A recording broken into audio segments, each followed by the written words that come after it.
ইচ্ছা করে না। বলো বলো বলো। Hey guys, welcome back to my Uncle Papa vlog. Uncle Papa vlog তোমাদের সবাইকে স্বাগত। তো guys দেখো ঝড় শুরু হয়ে গেছে, মানে এখন সেরকম ঝড় না, এমনি নরমাল ঝড় শুরু হয়ে গেছে। এত পরিমাণে হাওয়া দিচ্ছে, জানি না শোনা যাচ্ছে কিনা। তো চলো আজ আমি তোমাদের দেখাবো কলা কিভাবে পাকাতে হয়।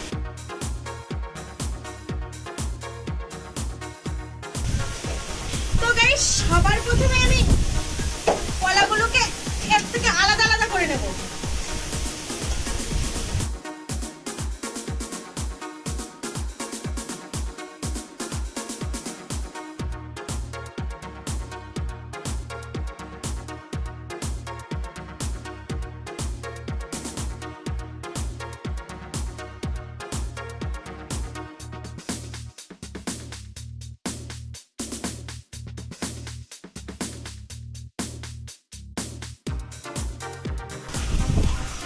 তো গাইস সবার প্রথমে আমি কলাগুলো এরকম আলাদা আলাদা করে নিয়েছি, যেহেতু ওটা কাঁদি শুদ্ধ মানে কাঁদি সমেত ঢুকবে না, সেই জন্য আলাদা আলাদা করে নিয়েছি।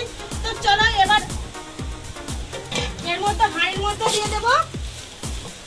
আর হ্যাঁ, কলা পাকানোর জন্য কিন্তু আমি নিয়েছি কার্বাইড।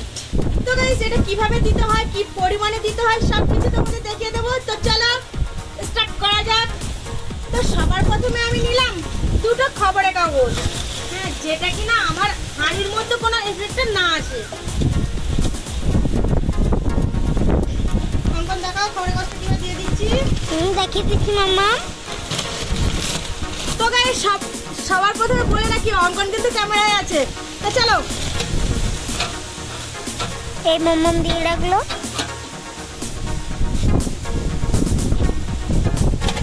তো চলো তারপর কলাগুলোকে এক এক করে সাজিয়ে দেওয়া যাক।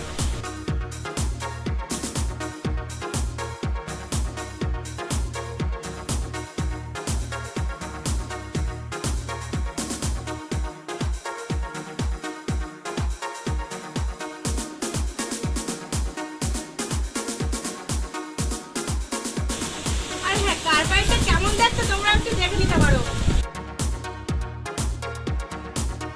হ্যাঁ, এটা কিন্তু একটা স্টোনের মতো দেখাচ্ছে, কিন্তু এর কাজ শেষ হয়ে গেলে এটা কিন্তু গুঁড়ো হয়ে পুরো ধুলো হয়ে যাবে। তো চলো এর মধ্যিখানে আমি দিয়ে দিলাম। তবে হ্যাঁ, তোমরা কিন্তু ভুল করে কখনোই এইটা গুঁড়ো করে মানে কার্বাইডটা গুঁড়ো করে কলার গায়ে মেশাবে না, কারণ এর বিষটা অত্যাধিক পরিমাণে ছড়িয়ে পড়বে। আর এতেই কাজ হয়ে যাবে বস, বিষ দেওয়ার মানে ছড়ানোর কোনো প্রয়োজন নেই।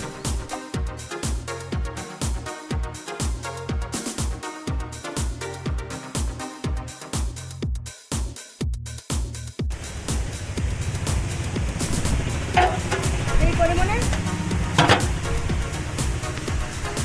ভয় করছে, অ্যাসিড টাইপের তো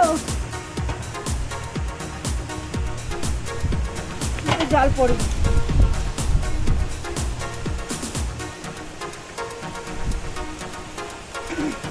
দূরে যাও।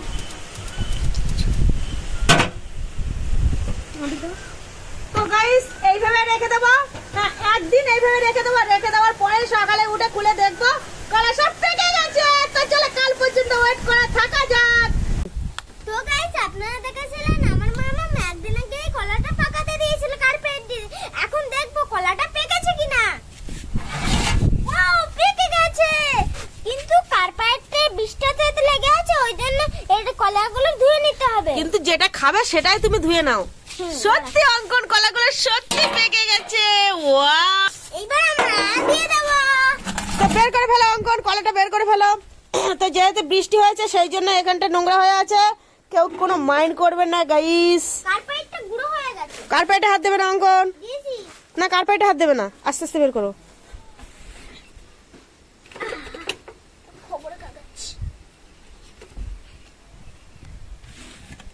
অন্য কার্পেট পড়ে গেছে।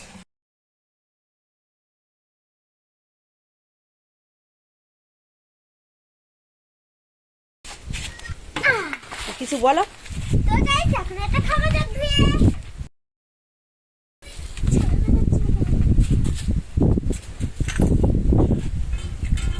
ধুয়ে খাচ্ছ কেন? কারণ এটাতে এই কার্পেটের যে একটা ওষুধ আছে না, এটা এতে লেগে গেছে, ওই জন্য ধুয়ে খেতে হবে। কি জন্য খেতে হবে?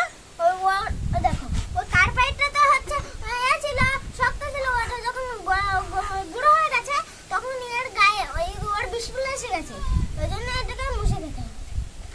আচ্ছা আচ্ছা, তুমি একটা কি গান শিখেছিলে, সেই গানটা একবার করো। কি? টাকার মেশিন। হ্যাঁ। ইচ্ছে করে জানতে আমি জিন্দা কি না লাশ, দু চোখে অন্য নাম কি একে শুধু প্রবাস, বছর ঘুরে আসছে বছর আমি কোনি দিন, আর কটা দিন দেরি করো সুখের সেই হরিণ, আমি টাকার এক মেশিন, আমি টাকার এক মেশিন। বাহ, খুব দারুণ গান করতে শিখেছে কিন্তু অঙ্কন। খাবো কলাটা? খাও। কলা কে খায় বলো তো? বাদর। তাহলে তুমি বাঁদর। এ কলা খায় বাঁদরে, কলা খায়। মিষ্টি হয়েছে? হ্যাঁ, খুব মিষ্টি। খুব মিষ্টি। তো এই কলাগুলো কোন বাঁদরে খাবে? কি জানি। কি জানি। কলা মিষ্টি আছে সত্যি শোনা? হ্যাঁ, তাহলে তুমি টাকার মেশিন। তুমি টাকার মেশিন। তো বলো, কিছু বলো, ভিডিও বলো, গাইজদের উদ্দেশ্যে কিছু বলো। কি বলবো? কি বলবে তুমি বলো, বলো, উঠে দাঁড়িয়ে বলো দেখি কি বলছো, বলো দেখি। তো কলা পাকানোর পদ্ধতিটা বলো একটু। তো গাইস, কলা পাকানোর পদ্ধতিটা এই হলো, কার্পেটটা হচ্ছে প্রথম মামা হচ্ছে গোটা নিয়ে এসেছিল, তা এখন হচ্ছে এর বীজগুলো কি করে আসছে জানো? কার্পেটটা গুঁড়ো হয়ে গেছে, তারপরে এর ভিতরে শক্ত ওইগুলো এসে গেছে। তাই? আর কলাটা পেকে গেছে একদিন রাখার ফলে? কি হয়ে গেছে? মিষ্টি হয়ে গেছে। তাহলে এরকম কলা খেতে গেলে কোথায় আসতে হবে? সুন্দরবনে আসতে হবে। সুন্দরবনে? হ্যাঁ। সত্যি? হ্যাঁ। তোমাদের বাড়িতে আসলে কলা দেবে খেতে? হ্যাঁ। সত্যি সবাইকে দেবে? তো বলে দাও সবাইকে। তো গাইস, সুন্দরবনে আসলে কলা পাবে। আর দাদু দিদা দেখবে, দাদু দিদার উদ্দেশ্যে কিছু বলে দাও। বলে দাও, বলে দাও, বলে দাও। এই লজ্জা করে না, বলো বলো বলো। আরে লজ্জা করবে না কেন? তোমার দাদু দিদা আগের ভিডিও খুব সুন্দর বলেছে, অঙ্কন কথাগুলো খুব সুন্দর বলেছে। দেখো গাইস কি সুন্দর ঝড় হচ্ছে, তো সেই জন্য বলেছে। তো বলো। আরে কি লজ্জা করে, বলো বলো। কি বলবো? দাদু দিদাকে বলো কলা খাওয়ার নিমন্ত্রণ করো। দাদা, ও দাদা, তুমি আচ্ছা আমাদের সুন্দরবনে এসো, তোমাকে কলা খেতে দেবো। আর দিদা? সবার বলেছি। তো গাইস, আমাদের মাছ মিষ্টি কিছুই লাগবে না, আমি শুধু এই কলা দিয়েই খাবো। কিন্তু আমাদের ঘরে কোনো কারেন্ট নেই, ঝড় বৃষ্টি হয়েছে তো, কিন্তু কারেন্টে চলে গেছে, ওই জন্য ছাদে দিয়ে ভাত খাচ্ছি। ছাদে দাঁড়িয়ে ভাত খাচ্ছ? তাই বলো, ছাদে দিয়ে ভাত খাচ্ছ? তো গাইস, আজকের ভিডিওটা এই পর্যন্ত। এই ভিডিওটা ভালো লাগলে সাবস্ক্রাইবটা আর লাইকটা করে দেবেন। টাটা।